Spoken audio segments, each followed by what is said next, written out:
Different guests have different preferences and needs when booking a reservation, so offering a wide variety of rate plans allows you to attract more guests and increase your revenue substantially. Start by choosing Growth Mode, then Revenue Management, and then Rate Plans from the side menu. Now click here to create a new rate plan. Give your rate plan a name. Set a cancellation policy and a cancellation fee, and if relevant, add a meal plan. You can also save the rate plan as a draft by clicking here and return to it later on.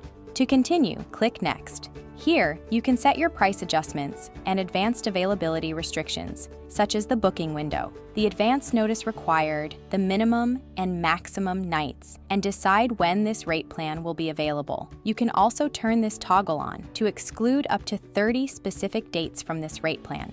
When done, click Next. It is highly recommended to carefully read these instructions. Now, it's time to assign the rate plan.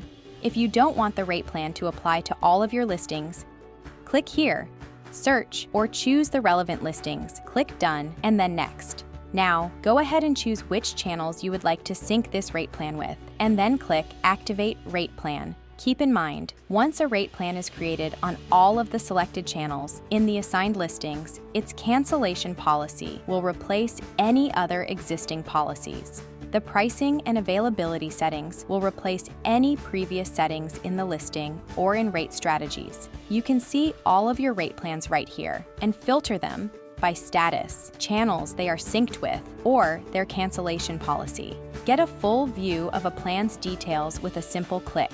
Edit, stop sell, archive it, or create additional rate plans by clicking New Rate Plan and following these steps from the top. If you want to learn more, feel free to continue browsing our Help Center. Thanks for watching.